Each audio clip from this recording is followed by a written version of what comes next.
ദൈവത്തിൻ്റെ അതിപരിശുദ്ധമായ നാമം വാഴ്ത്തപ്പെടട്ടെ. ഇന്നത്തെ നമ്മളുടെ അല്പനേരത്തെ ചിന്തയ്ക്കായി അപ്പോസ്തലനായ പൗലോസ് ഗലാത്യർക്ക് എഴുതിയ ലേഖനം 5-ാം അധ്യായം 24-ാം വാക്യം. ഗലാത്യർ 5:24. ക്രിസ്തുവേശുവിനുള്ളവർ ജഡത്തെ അതിൻ്റെ രാഗമോഹങ്ങളോടുകൂടെ ക്രൂശിച്ചിരിക്കുന്നു.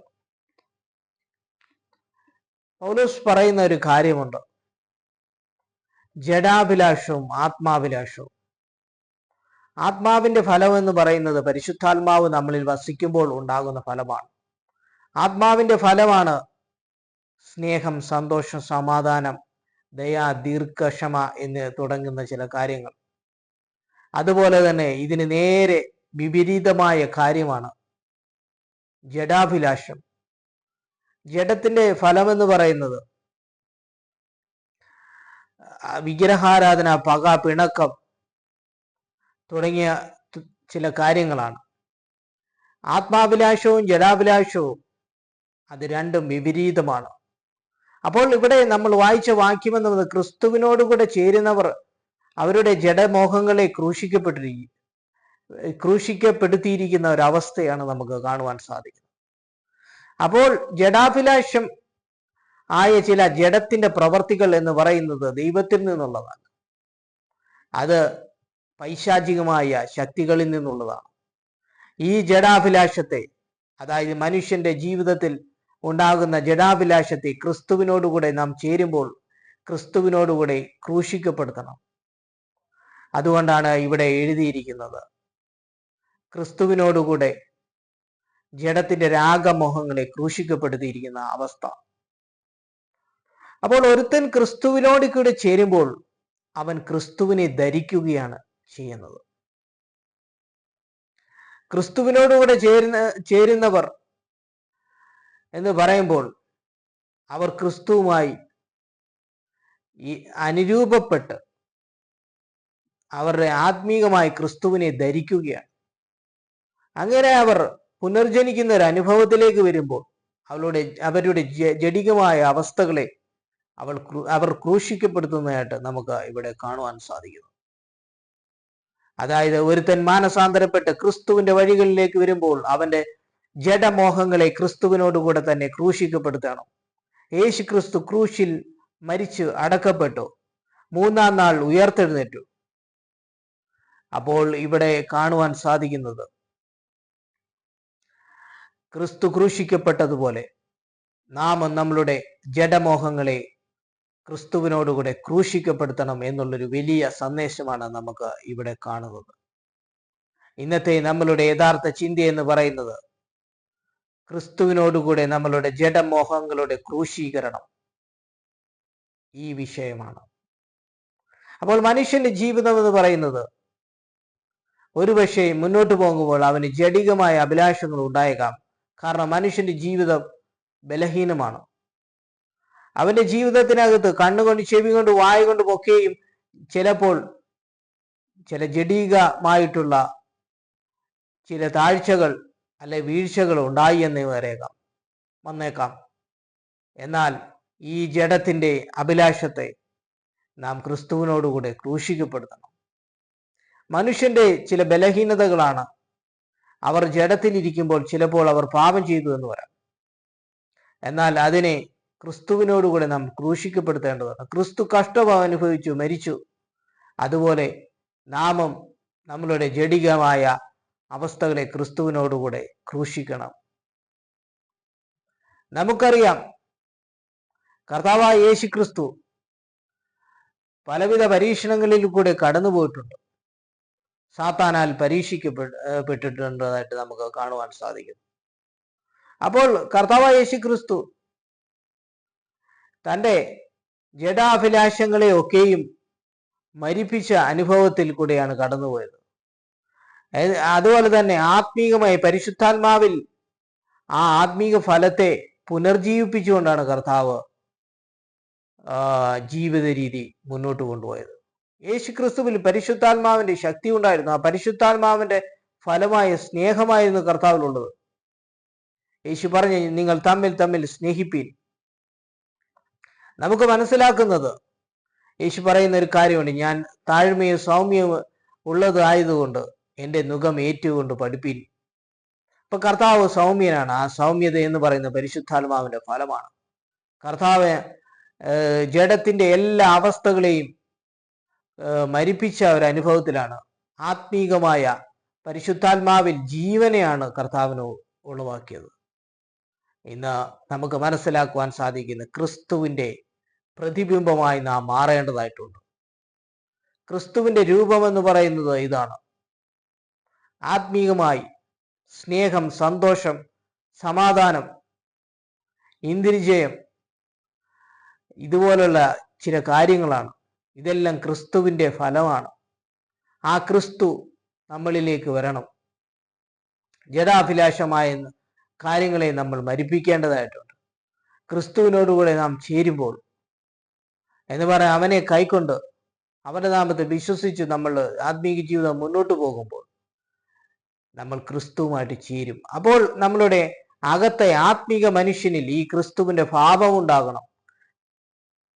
അതുപോലെ തന്നെ ജഡത്തിന്റെ രാഗമോഹങ്ങളെ നമ്മൾ ക്രൂശിക്കണം. അപ്പോൾ നമ്മൾ ക്രിസ്തുവിനോടുകൂടെ ക്രൂശിക്കപ്പെടും. അതുകൊണ്ട് നമുക്ക് മനസ്സിലാക്കുവാൻ സാധിക്കുന്നത് പുനർജനനത്തിന്റെ ഒരു അനുഭവമാണ് നമ്മളുടെ ജീവിതത്തിനകത്ത് വരേണ്ടത്. യേശുവിനെ സ്വീകരിച്ച് നമ്മളുടെ പാപങ്ങളെ ഏറ്റുപറയുമ്പോൾ ക്രിസ്തുവിനോടുകൂടെ നമ്മളെ ക്രൂശിക്കപ്പെടുത്തുന്നു. പിന്നീട് നമ്മളിൽ പുനർജീവിക്കുന്നത് ഈ ഉയർത്തെഴുന്നേറ്റപ്പെട്ട ക്രിസ്തുവാണ്. അതുകൊണ്ട് നമുക്ക് മനസ്സിലാക്കുന്ന നമ്മുടെ ജീവിതത്തിനകത്ത് പുനർജനനത്തിന്റെ ഒരു അനുഭവം ഉണ്ടാകേണ്ടതായിട്ടുണ്ട്. ക്രിസ്തുവിനോടുകൂടെ ചേരുന്നവരെല്ലാം ക്രിസ്തുവിനെ ധരിച്ചിരിക്കുന്നു. കർത്താവായ യേശു ക്രിസ്തു സകലതും പരീക്ഷിക്കപ്പെട്ടെങ്കിലും അവൻ ആ പരീക്ഷണങ്ങളെ ജയിച്ചു. ആത്മീകമായ അനുഭവത്തിൽ കൂടിയാണ് കർത്താവായ യേശു ക്രിസ്തു മുന്നോട്ട് പോയത്. ജഡികമായ എല്ലാ കാര്യങ്ങളെയും കർത്താവായ യേശു ക്രിസ്തു നശിപ്പിച്ചിട്ടുള്ള ഒരു വ്യക്തിയാണ്. കർത്താവ് പറയുന്ന കാര്യമാണ് സൗമ്യതയെക്കുറിച്ച്. ഈ കർത്താവിനെയാണ് നമ്മൾ നമ്മളുടെ ജീവിതത്തിൽ കൊണ്ടുവരേണ്ടത്. അതുകൊണ്ട് നമ്മളുടെ ഇന്നത്തെ ചിന്ത എന്ന് പറയുന്നത് ക്രിസ്തുവിനോടുകൂടിയുള്ള ഒരു മാനസാന്തരം എന്നൊരു അനുഭവമാണ്. നമ്മളുടെ ജഡത്തിന്റെ പ്രവർത്തികളെ ക്രിസ്തുവിനോടുകൂടെ ക്രൂശിക്കപ്പെടുത്തുക. നമുക്കറിയാം, വചനത്തിൽ നമ്മൾ ചിന്തിക്കുമ്പോൾ മനസ്സിലാക്കുവാൻ സാധിക്കുന്നത് മുടിയനായ പുത്രന്റെ കഥയാണ്. മുടിയനായ പുത്രൻ തൻ്റെ അപ്പന്റെ സ്വത്തുക്കളെയെല്ലാം എടുത്ത് തൻ്റെ ഇഷ്ടമുള്ള രീതിയിൽ ജഡികമായ അനുഭവത്തിലേക്ക് കടന്നു പോകുന്നതായിട്ട് നമുക്ക് കാണുവാൻ സാധിക്കുന്നു. എന്നാൽ പിന്നീട് ഈ വ്യക്തിക്ക് വലിയ പരാജയം ഉണ്ടാവുകയാണ്. ഒന്നും തൻ്റെ ജീവിതത്തിൽ നേടാൻ പറ്റാത്ത ഒരു അനുഭവത്തിലേക്ക് കടന്നു പോവുകയാണ്. തൻ്റെ ജീവിതത്തിന്റെ എല്ലാവിധ സന്തോഷവും നഷ്ടപ്പെട്ട് മാറുന്ന ഒരവസ്ഥയാണ് ഇവിടെ കാണുന്നത്. അപ്പോൾ ഈ വ്യക്തി ജഡാഭിലാഷത്തെ തേടി പോകുന്നതായിട്ടാണ് നമുക്ക് മനസ്സിലാക്കുന്നത്. അതുകൊണ്ട് തൻ്റെ ജഡിക മോഹങ്ങളിലേക്ക് അല്ലെങ്കിൽ ലൗകികമായ മോഹങ്ങളിലേക്ക് ഈ മുടിയനായ പുത്രൻ കടന്നു പോകുന്നതായിട്ട് നമുക്ക് കാണുവാൻ സാധിക്കുന്നു. എന്നാൽ പിന്നീട് അവൻ മടങ്ങി വരികയാണ്. അവൻ പശ്ചാത്തപിച്ചു. അവൻ മടങ്ങി വരുമ്പോൾ തൻ്റെ പിതാവ് അവനെ കൈക്കൊള്ളുന്നതായിട്ട് മനസ്സിലാക്കുവാൻ സാധിക്കും. തനിക്ക് വേണ്ടുന്ന ചെരിപ്പും അതുപോലെ മോതിരവും എല്ലാം അണിഞ്ഞ് അവനെ തിരിച്ച് ഭവനത്തിലേക്ക് ചേർക്കുന്നതായിട്ടാണ് നമുക്ക് കാണുവാൻ സാധിക്കുന്നത്. ഇവിടെ നമുക്ക് മനസ്സിലാക്കുന്നത് ആത്മീകമായ മർമ്മം എന്ന് പറയുന്നത് ഈ മുടിയനായ പുത്രൻ തന്റെ ജഡമോഹങ്ങളിലേക്ക് ഒരുപക്ഷെ കടന്നുപോയതായിട്ട് നമുക്ക് ഉപമിക്കാം. എന്നാൽ ആ പിതാവിലേക്ക് കടന്നു വരുമ്പോൾ നമുക്ക് മനസ്സിലാക്കുന്നത് ഈ മനുഷ്യന്റെ ജഡികമായ അവസ്ഥയെ ക്രൂശിക്കപ്പെടുത്തി ഒരു പുതുജീവനിലേക്കാണ് അദ്ദേഹം മടങ്ങി വരുന്നത്. പിതാവിന്റെ അടുക്കിലേക്ക് വരുമ്പോൾ ഞാൻ സ്വർഗത്തോടും നിന്നോട് പാപം ചെയ്തു എന്ന് പറയുന്നു. അപ്പോൾ അവന്റെ ജഡികമായ അവസ്ഥകളെയും അവന്റെ പാപത്തെയും എല്ലാം ക്രൂശിക്കപ്പെടുന്ന ഒരു അവസ്ഥയാണ് നമുക്ക് ഇവിടെ കാണുവാൻ സാധിക്കുന്നത്. പിന്നീട് അവൻ ആ പിതാവായ ദൈവത്തിന് സമമായ ആ പിതാവിലേക്ക് തിരിച്ചു വരുന്നതായിട്ട് നമുക്ക് കാണുവാൻ സാധിക്കുന്നു. അപ്പോൾ ഈ മനുഷ്യൻ ക്രിസ്തുവിനോടുകൂടെ ജഡമോഹങ്ങളെ ക്രൂശിക്കുന്നതിൻ്റെ ഒരു അടയാളമാണ് നമുക്ക് ഈ മുടിയനായ പുത്രനിൽ മാനസാന്തരത്തിലൂടെ നമുക്ക് കാണുവാൻ സാധിക്കുന്നത്. ഇവിടെ പറയുന്നത്, ഇന്ന് നമ്മളുടെ ജീവിതത്തിനകത്ത് ഏതെങ്കിലും മേഖലകളിൽ ജഡികമായ ചില സ്വഭാവങ്ങൾ ഉണ്ടെങ്കിൽ അതിനെ നമുക്ക് ക്രിസ്തുവിനോടുകൂടെ ക്രൂശിക്കപ്പെടുത്തുവാൻ സാധിക്കും. ആ മുടിയനായ പുത്രൻ മാനസാന്തരപ്പെട്ടപ്പോൾ അവന്റെ ജഡികമായ കാര്യങ്ങളെ ക്രൂശിക്കപ്പെടുത്തുന്നു. അവൻ ദൈവത്തോട് നികരുകയാണ്. അതുപോലെ ഇന്ന് നമുക്ക് മാനസാന്തരത്തിന്റെ അനുഭവത്തിലേക്ക് വന്ന് നമ്മളുടെ ജീവിതത്തിന്റെ ജഡിക അഭിലാഷങ്ങളെ ക്രിസ്തുവിനോടുകൂടെ മരിപ്പിക്കേണ്ടതായിട്ടുണ്ട്. അതിനുശേഷം നമ്മൾ ആത്മീകമായി പരിശുദ്ധാത്മാവിന്റെ ഫലങ്ങൾ പുറപ്പെടുവിച്ച് നമുക്ക് മുന്നോട്ട് പോകാം.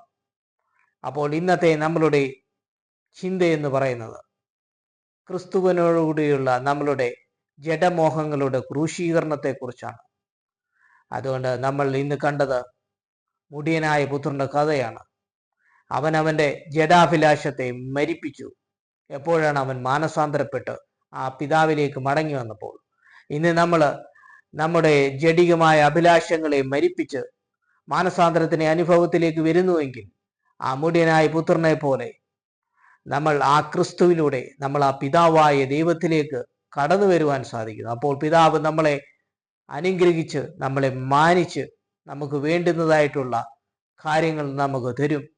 ആ മുടിയനായ പുത്രന് പിന്നീട് തിരിച്ചു വരുമ്പോൾ ഒരു നല്ല മകനായി മാറുകയാണ്. അപ്പോൾ ഈ പിതാവ് അവനാവശ്യമായ ചെരുപ്പും മോതിരവും എല്ലാം കൊടുത്തവനെ അനുഗ്രഹിക്കുന്നത് പോലെ ഇന്ന് നമ്മൾ ക്രിസ്തുവിനോടുകൂടെ നമ്മളുടെ ജഡാഭിലാഷങ്ങളെ ജഡമോഹങ്ങളെ ക്രൂശിക്കുന്നു എങ്കിൽ കർത്താവായ യേശു ക്രിസ്തുവിൽ കൂടെയുള്ള നമുക്ക് ഒരു പ്രസാദമുണ്ടാകും. അതുപോലെ തന്നെ നമുക്ക് ആ പിതാവായ ദൈവം നമ്മളെ മാനിക്കും. ആ മുടിയനായ പുത്രനെ പിതാവ് മാനിച്ചതുപോലെ സ്വർഗസ്ഥനായ നമ്മളുടെ പിതാവ് നമ്മളെ മാനിച്ച് നമ്മളെ ഉയർത്തി അനുഗ്രഹിക്കും. നമുക്ക് വേണ്ടുന്നതായിട്ടുള്ള എല്ലാ നന്മകളും തന്ന് അനുഗ്രഹിക്കും. അതുകൊണ്ട് ഇവിടെ കാണുന്നത് ക്രിസ്തുവിനോടുകൂടെയുള്ള ജഡമോഹങ്ങളുടെ ക്രൂശീകരണമാണ്. ഇന്ന് നമുക്ക് ആത്മീകമായി ചിന്തിച്ച് ദൈവത്തിലൂടെ നമുക്ക് ക്രിസ്തുവിലേക്ക് മടങ്ങി വരാം. ആ ജഡ അഭിലാഷങ്ങൾ നമ്മുടെ ജീവിതത്തിനകത്ത് നമ്മൾ മുമ്പേ കണ്ടതുപോലെ ഏതെങ്കിലും ഒരു മേഖലയിൽ നമുക്ക് ചിലപ്പോൾ ജഡാഭിലാഷങ്ങൾ ഉണ്ടാകുക എന്ന് വന്നാൽ അതിനെ നമ്മൾ ക്രൂശിക്കപ്പെടുത്തി നമുക്ക് മുന്നോട്ട് പോകാം. ആ സ്വർഗത്തിലെ ദൈവത്തിന്റെ അനുഗ്രഹം നമുക്ക് പ്രാപിക്കുവാൻ സാധിക്കും. അതുകൊണ്ട് ആത്മാഭിലാഷം എന്ന് പറയുന്നത് ജഡാഭിലാഷത്തിന് എതിരാണ്. ആ പരിശുദ്ധാത്മാവിനെ നമ്മൾ സ്വീകരിച്ച് ആ പരിശുദ്ധാത്മാവിന്റെ ഫലങ്ങളിലൂടെ നമ്മൾ കടന്നു പോകുമ്പോൾ നമ്മളെ ദൈവം അനുഗ്രഹിക്കും. കർത്താവായ യേശു ക്രിസ്തുവിൽ കൂടെ അല്ലാതെ ആർക്കും രക്ഷയില്ല. ഭൂമിയിലും എല്ലായിടത്തും രക്ഷിക്കപ്പെടാൻ ഒരേ ഒരു നാമമേ ഉള്ളൂ. അത് കർത്താവായ യേശു ക്രിസ്തുവിന്റെ നാമമാണ്.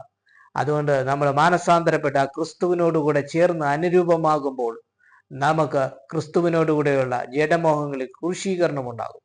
അതുകൊണ്ട് നമ്മളെ ദൈവം അനുഗ്രഹിച്ച് മാനിക്കും. അതുകൊണ്ട് നമ്മുടെ ഈ വചനങ്ങളാൽ ദൈവം നമ്മളെ അനുഗ്രഹിക്കട്ടെ.